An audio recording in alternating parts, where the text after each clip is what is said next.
So now we are going to do temple architecture in south India. ठीक है. सो देखो, temple architecture क्या हो गया यार. माइक आवाज़ फट रही है क्या? आवाज़ ठीक आ रही है? All right. सो जैसे कि नागर स्कूल ऑफ आर्किटेक्चर हमारा नॉर्थन पार्ट ऑफ इंडिया में था. A distinct style of temple architecture emerged in the peninsular India as well.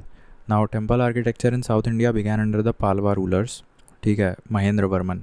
तो ये इन्होंने स्टार्ट करवाया था, मतलब साउथ इंडिया में टेम्पल आर्किटेक्चर का नींव रखी थी. The temples developed during the Pallava dynasty reflected the stylistic taste of the individual rulers and can also be classified into 4 stages. तो देखो, सबसे पहले आए थे महेंद्र ग्रुप, जो तुम्हारा महेंद्र वर्मन, जिन्होंने नींव रखी थी. ठीक है, वो रॉक कट टेम्पल्स बनवाते थे basically. Under him the temples were known as mandapas, unlike the Nagar style in which the mandapas meant only the assembly hall. तो अभी महेंद्र वर्मन के समय पूरे के पूरे टेम्पल को ही मंडप बोला जाता था, जबकि कॉन्सेप्चुअली देखा जाए तो नागर स्टाइल में केवल असेंबली हॉल को मंडप बोलते हैं. दूसरे नंबर पे नरसिम्हा ग्रुप ऑफ टेम्पल्स आते हैं, नरसिम्हा वर्मन के नाम पे. The mandapas were now divided into separate rathas. The biggest one was called as Dharmaraj Rath while the smallest one was called as Draupadi Rath. तो अभी टेम्पल्स को कई रथास में बांट दिया गया था. सबसे बड़े रथास को धर्मरथ और सबसे छोटे वाले को द्रौपदी रथ बोले जाने लगा. The design of a temple in the Dravidian style of architecture is a successor of the Dharmaraja Ratha. और फिर यहीं से फिर एक नई ऑफशूट निकलती है Dravidian style of architecture, Dharmaraja Ratha, जो कि नरसिम्हा वर्मन लेके आए थे उन्हीं के बाद. ठीक है. उसके बाद आते हैं तीसरे नंबर पे Rajasimha Varman. So Rajsimha led the third stage of temple development in South India. Under him, the development of real sculptural temples started in place of rock cut temples. और ये फिर real sculptural and composite form of temples आ गए instead of rock cut temples. जैसे कि शोर temple at Mahabalipuram एक example है, जो कि राजसिम्हा के समय आया था. That was the first time that earlier tradition of rock cut temple building was changed. और कैलाशनाथ टेम्पल एट कांचीपुरम. ठीक है, कंफ्यूज नहीं करना है, ये एलोरा वाला नहीं है. तो शोर टेम्पल है, ये कहाँ पे है? महाबलीपुरम में. और कैलाशनाथ टेम्पल है, ये कांचीपुरम में. एक महाबलीपुरम, एक कांचीपुरम. तो ये दोनों तुम्हारे राजसिम्हा ग्रुप ऑफ टेम्पल्स के अंतर्गत आते हैं. नाउ अब थोड़ा सा महाबलीपुरम को अलग से पढ़ लेते हैं. देखो, ये 7th सेंचुरी पालवा साइट है, यूनेस्को वर्ल्ड हेरिटेज साइट में इंक्लूडेड है. 1984 में इंडक्ट कर दिया गया था group of monuments at Mahabalipuram नाम से. और यहाँ पे रथ टेम्पल्स आते हैं और पंचरथ. अभी मैंने बताया कि नरसिम्हा वर्मन के समय रथ टेम्पल्स का आगमन हो चुका था, और सबसे बड़े धर्मराज रथ थे और सबसे छोटा वाला द्रौपदी रथ. और धर्मराज रथ से ही फिर द्रविडियन स्टाइल ऑफ आर्किटेक्चर निकलता है. उसके बाद फिर राजसिम्हा का पढ़े थे हम लोग, कॉम्पोजिट टेम्पल्स बनाने लगे instead of rock cut temples, like the shore temple at Mahabalipuram and the Kailashnath temple at Kanchipuram. तो अब इन सबको ग्रुप करके एक बना दिया गया group of monuments at Mahabalipuram, और इसको 1984 में यूनेस्को वर्ल्ड हेरिटेज साइट में डाल दिया गया. तो क्या क्या है उसमें? रथ टेम्पल्स हैं जो नरसिम्हा वर्मन लेके आए थे. ठीक है. अब इसमें धर्मराज रथ हैं, 5 है ना बेसिकली. तो धर्मराज है और सबसे छोटा वाला द्रौपदी है, सबसे बड़ा वाला धर्मराज है. तो बीच में क्या क्या आता है? देखो, भीमा रथ आता है, अर्जुन रथ आता है, नकुल रथ आता है और सहदेव रथ आता है. ठीक है, इंट्यूटिव है, बता ले जाओगे. देन रॉक कट केव्स हैं, जैसे Varaha cave temple, Krishna cave temple, punch Pandava cave temple and the Mahishasuramardini Mandapa. ठीक है. तो ये कहाँ पे है? ये रॉक कट केव्स हैं, ये भी उसी का पार्ट है. ठीक है. तो जो group of monuments at Mahabalipuram जो यूनेस्को वर्ल्ड हेरिटेज साइट में डाला गया था 1984 में, उसमें पहले नंबर पे तो जो 5 रथ टेम्पल्स हैं वो थे. दूसरे नंबर पे केव टेम्पल्स थे, और उन केव टेम्पल्स में से एक है महिषासुरमर्दिनी मंडप. ठीक है. Varaha cave temple, Krishna temple, पंच पांडव केव टेम्पल वगैरह. तो ये केव टेम्पल्स के अंतर्गत जोड़े गए थे यूनेस्को में. Then open air rock reliefs, इसके अंदर ये एक बहुत ही विशिष्ट आर्किटेक्चर फॉर्म आता है. Descent of the Ganges known as Arjuna's penance और Bhagirath penance carved on 2 huge boulders. ये बस ओपन एयर में बना के रख दिया गया है. तो ये भी एक हिस्सा है. ठीक है. तो अभी हमने 3 पढ़ लिए. पहला था रथ टेम्पल्स, दूसरा था तुम्हारा केव टेम्पल्स जिसमें वराह, कृष्णा, महिषासुरमर्दिनी और क्या था, पांच पांडव टेम्पल वगैरह थे. फिर ओपन एयर में Arjuna's penance, descent of Ganges आ गया. ठीक है. In close proximity lies a big rock boulder known as Krishna's butter ball. यहीं पे अर्जुनास पेनेंस वाले के पास में एक बड़ा सा पत्थर रखा है जिसको हम लोग कृष्णास बटरफॉल कहते हैं। चौथे नंबर पे जो जोड़ा गया था group of monuments at Mahabalipuram के यूनेस्को लिस्ट में, दैट वाज शोर temple, and it has 2 small and 1 large temple enclosed within a 2-tier compound wall studded with images of Nandi, Vahan of Shiva. The temple is predominantly dedicated to Lord Shiva with a sculpture of Anantashayana Vishnu in one of the 3 temples within the complex. ठीक है, अनंताशयाना विष्णु ये शोर temple complex में बनाया गया है। अनंताशयाना विष्णु का एक स्कल्पचर बनाया गया है, हालांकि ये टेम्पल लॉर्ड शिवा को डेडिकेटेड है। तो ये हो गया। तो ये हमारे 4 चीज़ें हैं जो महाबली ग्रुप ऑफ मॉन्यूमेंट्स में यूनेस्को की लिस्ट में जोड़े गए थे।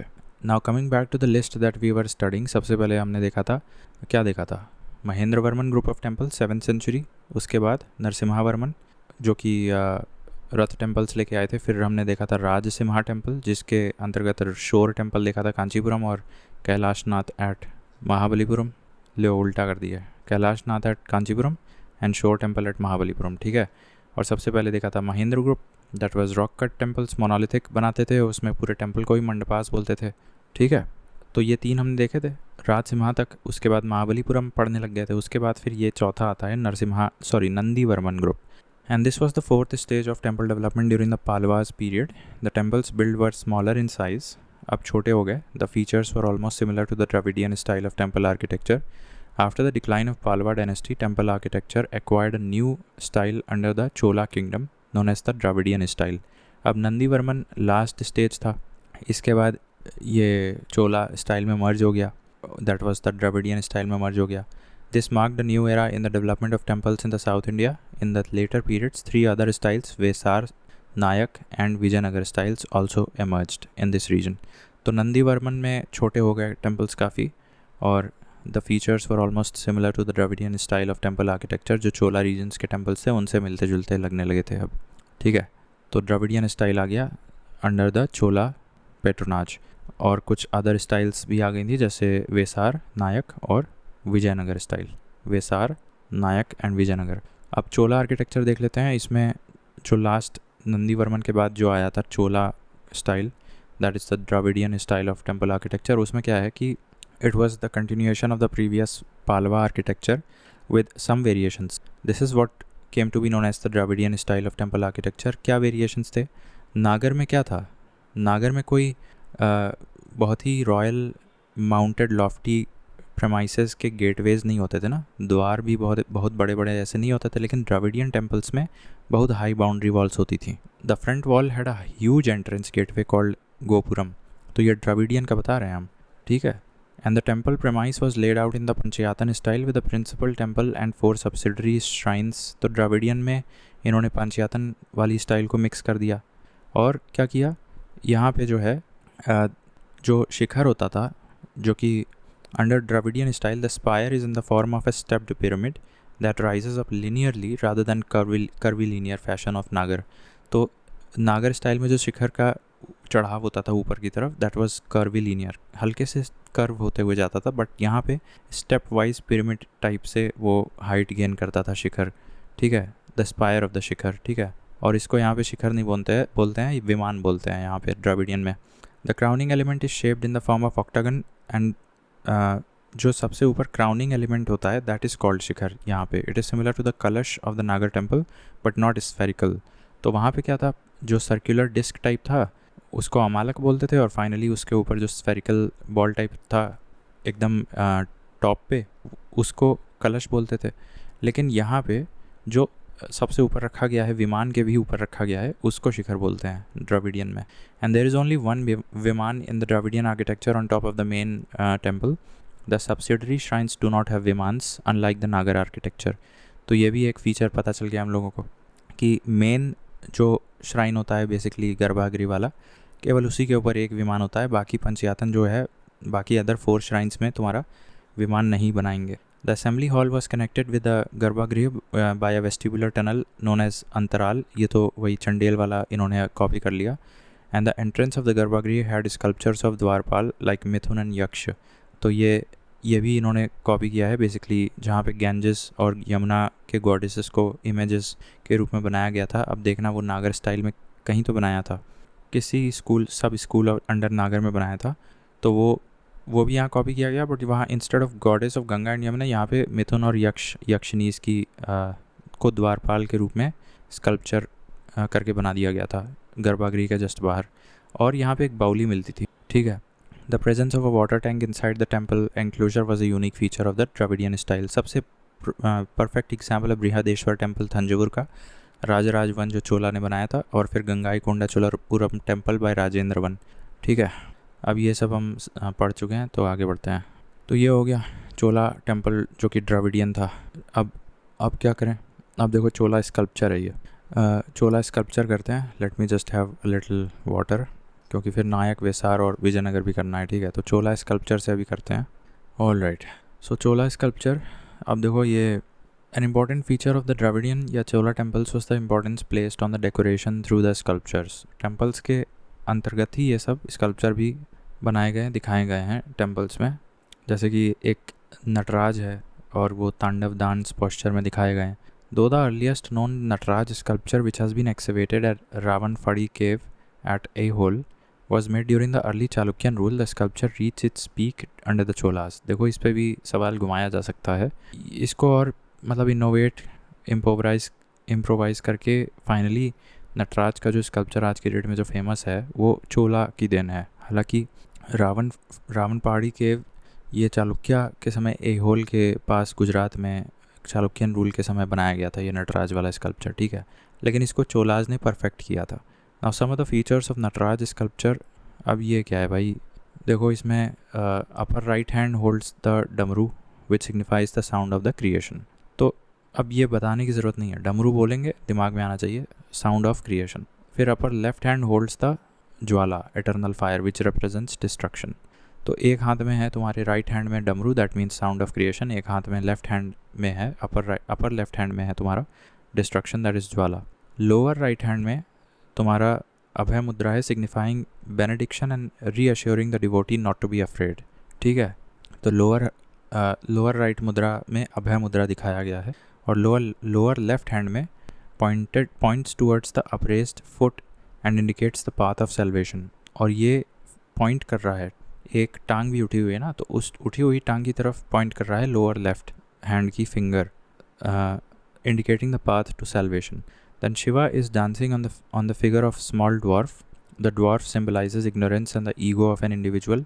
तो ignorance as well as ego of an individual, इस पे शिवा डांस कर रहे हैं। And the matted and flowing locks of Shiva represent the flow of river Ganges। और जो flowing locks, जो उनके बाल जटा जो बह रही है, that represents the flow of the river Ganges। And in ornamentation, one ear of Shiva has a male earring while the other has a female earring, ठीक है। एक कान में उनके मेल ईयरिंग है, जबकि एक दूसरे कान में फीमेल ईयरिंग है। This represents the fusion of male and female and is often referred to as Ardhanarishvara, ठीक है। A snake is twisted around the arm of Shiva. The snake symbolises kundalini power which resides in the human spine in dormant stage. If aroused one can attain true consciousness, ठीक है। तो ये kundalini power को दिखाती है। The Nataraja is surrounded by a nimbus of glowing lights which symbolizes the vast unending cycles of time. तो और पूरे के पूरे नटराज फिगर में एक लाइट पीछे हेलो टाइप का निम्बस दिखता है, that represents the unending cycles of time. ये जो दिख रहा है circular nimbus of light, that represents the unending cycle of time. तो ये हो गया साउथ इंडिया के सारे टेम्पल आर्किटेक्चर वगैरह एंड चोला के स्कल्पचर। अब इसी में लगे हाथ नायक स्कूल भी कर लेते हैं, देखो, क्योंकि ये some other lesser known schools of temple architecture हैं। The Nayak school of architecture flourished under the Nayak rulers in the period of 16 to 18 centuries CE. It was also known as Madurai school. It was architecturally similar to Dravidian style but much larger in scope. It also had Islamic influence. Some of the unique features are presence of parakrams or huge corridors in the portico around the Garbhagriha along with roofed ambulatory passage. The gopurams built under the Nayak rulers were some of the largest gopurams, ठीक है। इनके तो सबसे ही मतलब largest थे। जैसे Meenakshi temple in Madurai has the tallest gopuram in the world. The art of gopuram reached its climax in the Nayak style. इस पर डायरेक्ट MCQ बन सकता है, ठीक है। जैसे मीनाक्षी टेम्पल मदुराई में हो गया, तो फिर से बता दे रहे हैं। देखो ये नायक मीनाक्षी टेम्पल का हो गया, ठीक है। गोपुरम देख रहे हो कितने ऊँचे हैं। तो फिर से एक बार बता दे रहे हैं, यहाँ पे 16 से 18 सेंचुरी एडी के बीच ये सब बनाए गए थे। नायक स्कूल, या फिर इसको मदुरई स्कूल भी कहते हैं, नायक रूलर्स के द्वारा बनवाया गया था। ये द्रविडियन आइडियाज़ को तो कॉपी किया था बट लार्जर स्कोप में, जैसे कि इनके लार्जेस्ट गोपुरम थे। फिर एक रूफ्ड एम्बुलेटरी पैसेज था, और क्या था, इस्लामिक इन्फ्लुएंस था, और क्या था, और तुम्हारा पराक्रम था जिसको हम ह्यूज कॉरिडोर्स कहते हैं अराउंड द गर्भागृह। ठीक है, पराक्रम्स एंड रूफ्ड एम्बुलेटरी पैसेजेस ये इसके डिस्टिंक्ट फीचर्स थे। पराक्रम मीनिंग ह्यूज कॉरिडोर्स, ठीक है, और ह्यूज कॉरिडोर्स हो गए पराक्रम्स, और ह्यूज गेटवेज हो गए गोपुरम्स। तो prakarams and gopurams sound similar, right. तो ठीक है, तो ये हो गया Nayaka school. Example Meenakshi temple Madurai. फिर वेसार स्कूल कर्नाटका का है ये, also known as the Karnataka school of architecture. It is conceptualized under the Chalukya rulers in the mid-7th century CE. It combined features of both Nagar and Dravidian. तो वेसार में दोनों मिल जाते हैं, north और south, resulting in hybridized style. ठीक है, जैसे कि 3 प्रोमिनेंट, अभी फीचर्स बाद में बताएंगे। 3 prominent dynasties who made Vesara style temples. तो ये Chalukyas of Badami and Kalyani, Rashtrakutas and Hoysala. ठीक है, CRH, C for Chalukyas, of Kalyani and Badami, R से राष्ट्रकूट्स एंड H से होयसाल्स। तो ये क्या बनाते थे, Karnataka style of temple building, या फिर क्या बोलते हैं, वेसार। ठीक है, that is basically mixture of नागर एज वेल एज द्रविडियन। तो इसमें क्या होता है कि कर्वीलिनियर शिखर पकड़ लिख के चलो, और स्क्वायर बेस, एक सेकेंड, तो कर्वीलिनियर शिखर होता है, और intricate carvings and sculptures, design of विमान, जैसे स्टेप डिवाइस पिरामिड टाइप होता है ना, तो वो वाला कॉपी कर लिया गया है विमान का। और intricate carvings and sculptures outside the garbhagriha, ये भी कॉपी किया गया है द्रविडियन से। ठीक है, तो ये सब द्रविडियन स्टाइल के कॉपी किए हैं। Influence of Nagara style is in the curvilinear shikhara. तो influence of Dravidian style is seen in the intricate and design of vimana and step और terraced shikhara of Vesara temples. अच्छा, ये देखो वेसार का है।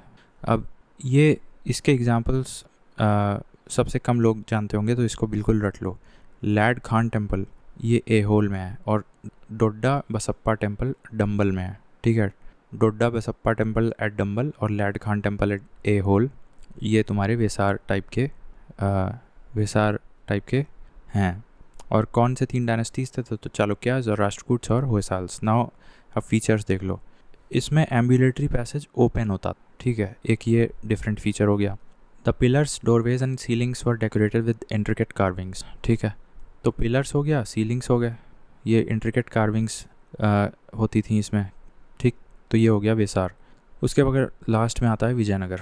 अभी क्या क्या बचा है, फिर पाला एंड सेना स्कूल ऑफ आर्किटेक्चर, तो वो फिर अलग में देखेंगे। पहले इतना वेसार में, सॉरी, अब ये क्या है, Vijayanagar school. They combined the features of Chola, Hoysalas, Chalukyas and Pandyas. ठीक है, जैसे हमने देखा था कि इसमें वेसार में तो चालुक्याज, राष्ट्रकूट और होयसाल्स थे, तो यहाँ पे चालुक्याज भी हैं और होयसाल्स भी हैं, और चोला और पांड्याज और आ गए यहाँ पे, और मिल के बना दिए विजयनगर स्टाइल। ठीक है, now the walls of the temples were highly decorated, ये तो वही हो गया। अब देखो ज्योमेट्रिकल पैटर्न्स देखने को मिल रहे हैं यहाँ पे विजयनगर स्कूल में। Gopurams which were previously present on the front side were now built on all the sides, ये भी एक डिफरेंट फीचर आ गया विजयनगर में। And monolithic rock pillars, and generally temple pillars had a mythical creature yali engraved in them. एक mythical creature yali किससे जुड़ा है, विजयनगर, जो कि पिलर्स पे एनग्रेव्ड होता था। अभी गोपुरम सारी तरफ बनाने लगे, पहले कि सिर्फ गेटवे पे होता था, और पिलर्स पे जो कार्विंग्स होती थी अब, या सीलिंग्स वगैरह पे, वो अब ज्योमेट्रिकल पैटर्न्स लेने लगी थी विजयनगर में। ठीक है, और क्या है इसमें, हाँ, the central mandapa came to be known as Kalyana mandapa, dedicated to divine marriage. More than 1 mandapas were built in each temple. तो अभी जो असेंबली हॉल वगैरह की बात हो रही है, मोर than 1 mandapas were built in 1 temple, and जो सबसे सेंट्रल मंडप था उसको कल्याण मंडप बोले जाने लगा, क्योंकि एक से ज़्यादा बना दोगे तो फिर एक को तो अलग नाम देना पड़ेगा ना। तो ये हो गया विजयनगर में। And the concept of secular buildings inside the temple premises was also introduced during this period. तो विजयनगर टेम्पल आर्किटेक्चर में एक ये secular elements in the form of secular buildings inside the temple complex was also introduced during this period. Secular जैसे नंदी बना दिया gate के मतलब premise में, अब एग्जाम्पल देखो, वितला स्वामी हो गया, ठीक है। और क्या है, एक ही याद रखो, वितला स्वामी, ये तुम्हारा विजयनगर वाले स्टाइल में है, ठीक है। फिर अब बादामी केव टेम्पल्स ये बाद में देखते हैं, पहले हम होयसाल आर्ट देख लेते हैं। सो अब विजयनगर आर्ट देखने के बाद होयसाल आर्ट में देखो, कर्नाटका में near Mysore the temples built under Hoysala rulers developed a distinct style of their own. ये लगभग 1050 से 1300 एडी के आसपास था, और प्रोमिनेंट रीजन्स बेलूर और हेलवीडू थे, ठीक है, श्रृंगेरी भी थी। और यहाँ पे multiple shrines were build around the central pillared hall, ठीक है। अब पंचयातन वाला हिसाब भी गया, मतलब जितना मन करे उतना बनाओ। Multiple shrines were build around the central pillared hall. Unlike the crucified ground plan of the Panchayatan style, the shrines laid out in the shape of an intricately designed star. अभी होयसाल जो था वो क्रूसिफाइड ग्राउंड प्लान के बजाय star shaped ground plan पे आ गया था, stellate plan बोलते हैं इसको। और there were many shrines around the central pillared hall. और सॉफ्ट सोप स्टोन का इस्तेमाल किया गया था। कोराइट शिस्ट है, was the main building material of the Hoysala. Soft soapstone कह लो या कोराइट शिस्ट। Massive emphasis was laid on the decoration of the temple through the sculptures. Even the jewelries worn by deities were intricately carved, ठीक है। और all the chambers had shikhars which were interconnected by an arrangement of horizontal lines. ये सब छोड़ो, यहाँ पे एक part था that जो the temples were built on an upraised platform called जगती। तो जगती जो है वो होयसाल में आया था, which was about 1 metre high. तो टेम्पल का जो प्लेटफॉर्म था वो और 1 मीटर हाई था, उसको जगती बोलते थे, ठीक है। अब होयसलेश्वर टेम्पल नाम से ही आ रहा है। चिन्नकेश्वर टेम्पल ये भी जानते हो होयसाल ने बनवाया था, ठीक है। और वितला स्वामी तो विजयनगर वाला था, पिछले में देख ही लिया हम लोग। ये चिन्नकेश्वर टेम्पल है। तो ये हो गया हमारा टेम्पल आर्किटेक्चर पूरा। अब पाला एंड सेना स्कूल ऑफ आर्किटेक्चर अगले में देखें। हालांकि ये इतना इंपॉर्टेंट नहीं है, छोड़ भी सकते हैं, बट अब कर रहे हैं तो कर ही लेंगे।